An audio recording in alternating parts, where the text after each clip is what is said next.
반려동물이 사람들이 먹는 약을 먹어도 된다는데 알고 계신가요? 반려견 반려묘를 키우다 보면 갑자기 아프거나 상처를 입는 경우가 종종 발생하는데요. 병원에 데려갈 수 없는 상황이라면 집에서 가지고 있는 약을 써도 되는지 궁금해하시고 검색하시는 분들이 한 번쯤 있으실 겁니다. 아직도 의견은 분분하지만 일부 의약품에 대해서는 강아지나 고양이에게도 써도 문제없다고 밝혀진 것들이 있는데요.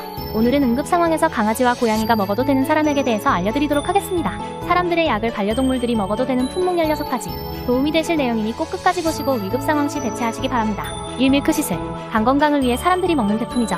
밀크시슬은 반려동물에게 줘도 괜찮다고 하는데요. 해독작용으로 간을 보호하고 항산화 작용, 면역력 강화, 우울증 개선 등의 효과를 볼 수 있다고 합니다.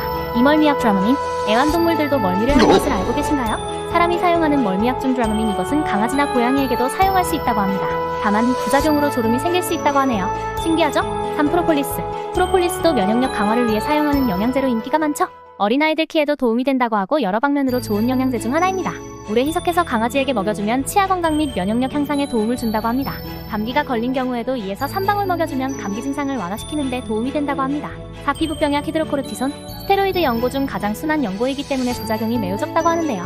따라서 피부병변과 알러지, 피부 반응을 보이면 강아지에게 응급조치로 사용할 수 있다고 합니다. 이 약은 약국에서 JR 히드로코르티손을 달라고 하면 구입할 수 있습니다. 5. 베나드릴. 이 연고 또한 사람에게 사용하는 것과 마찬가지로 급성 피부 알러지를 진정시키는 데 사용할 수 있는데요. 외부 활동으로 벌에 쏘이거나 뜨거운 태양볕 아래서 피부에 트러블이 생긴 강아지에게 사용할 수 있습니다. 6. 과산화수소. 과산화수소 역시 사람과 마찬가지로 고양이나 강아지에게 상처를 소독하는 데 사용할 수 있습니다. 그리고 과산화수소는 물에 희석해서 반려동물에게 먹이면 구토를 유발한다고 하는데요. 이물질을 삼켰을 때 사용합니다. 삼키지 말아야 할 것을 삼킨 녀석들에게 1kg당 1m의 비율로 고동시키면 삼킨 물건을 뱉는 데 도움을 준다고 합니다. 다만 날카로운 물질을 삼킨 경우엔 사용하면 안 된다고 합니다. 그리고 이물질을 삼킨 지 3에서 4시간 이내에서만 사용해주세요. 희석하지 않은 과산화수소는 사용 금지. 꼭 주의해야 합니다. 7. 아스피린. 진통제로 사용되고 있는 아스피린은 강아지에게 사용해도 된다고 하는데요. 이때 주의사항은 다른 약품과 함께 사용하거나 이틀 이상 먹이지 않는 것입니다. 따라서 갑자기 강아지가 너무 아파 보이는 경우에만 응급조치로 사용하고 다음날까지 증상이 호전되지 않으면 바로 병원에 데려가야 합니다. 정말 응급할 때 병원에 가지 못하는 상황에서만 사용하셔야 합니다. 하루만 사용하세요. 8. 소독용 알코올 이소프로필 알코올. 소독용 이소프로필 알코올은 약국에서도 쉽게 구입할 수 있습니다. 이 알코올과 식초를 5 비율로 섞으면 강아지 귀 세정제로 사용할 수 있습니다. 이소프로필은 소독용이지만 신생아의 배꼽 소독에 이용할 만큼 비자극성이기 때문에 반려동물들에게도 사용이 가능한 제품입니다. 9. 글루코사민 콘드로이친 오메가3. 영양 보충제들로 관절 건강에 도움을 주는데요. 나이가 많이 들어 관절염이나 관절이 좋지 않은 반려동물에게 주면 통증을 완화시켜주고 관절에 도움을 준다고 합니다. 부상을 당한 동물에게도 효과적이라고 하네요. 10. 변비약 모라왁스. 변비약의 경우 소량을 강아지나 고양이에게 먹이면 변비의 고통과 불편함을 해소시켜주는 데 도움을 줄 수 있다고 하는데요. 적절한 복용량을 확인하려면 수의사와 상의하는 게 좋습니다. 너무 많은 양을 복용시킬 경우 설사 또는 탈수 증상이 발생할 수 있다고 합니다. 11. 인공눈물, 안약. 경미한 결막염, 눈이 충혈되거나 곧 눈물이 나올 것 같은 상태의 경우 인공눈물을 사용해주면 초기의 증상을 완화시킬 수 있습니다. 다만 강아지의 눈에서 백색, 노란색, 초록색 분비물이 나온다면 동물병원에 바로 가보는 것이 좋습니다. 12. 후시딘, 마데카솔. 후시딘이나 마데카솔은 우리 일상에서 가장 흔하게 사용되고 있는 약품 중에 하나입니다.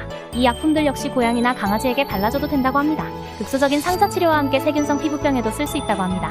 다만 주의사항은 동물의 피부는 사람보다 흡수가 빠르기 때문에 소량을 발라줘야 하며 일주일 이상 장기간 바르는 것은 오히려 역효과가 난다고 하네요. 장기간 사용은 무조건 수의사와 상담을 해야 하는 게 좋습니다.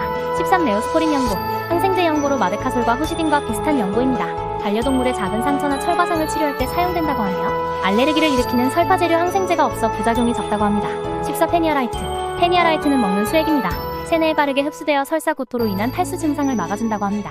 강아지가 아플 때 흔히 먹는 설탕물, 꿀물을 대신 먹이면 좋습니다. 소아과 병원 근처 약국에서 페드라 또는 에레드로라로 찾으시면 된답니다. 15. 엘라이신. 사람에게 효과가 뛰어나 동물들에게 적용시킨 사례입니다. 고양이와 강아지 허스피스, 칼리지 바이러스에 효과적이며 호흡기 질환에도 좋습니다. 또 종합적인 면역력 증강에 도움이 됩니다. 16. 케토코나졸 2% 니조랄 2%. 동물병원에서는 케토코니졸, 약국에서는 비듬약으로 쓰이는 니조랄, 곰팡이성 피부에 효과적입니다. 피부에 케토코니졸알이 스며들어야 하므로 바른 뒤 3에서 5분 정도 있다가 물로 헹궈주세요. 케토코니졸 2% 연고도 있으므로 증상에 따라 상담 후 사용하시면 됩니다. 어떤가요? 의외로 우리가 흔하게 사용하고 있는 제품들이 상당히 많죠? 이 약들을 자주 쓰라는 건 아니고 말씀드렸다시피 정말 응급상황, 위급한 상황, 병원에 못 가는 상황에서만 사용하시고 다음날 바로 동물병원으로 가시는 걸 추천드립니다. 모든 반려동물들이 건강하게 주인님들과 함께 오래 살길 바라봅니다. 좋아요와 구독은 큰 힘이 됩니다. 감사합니다.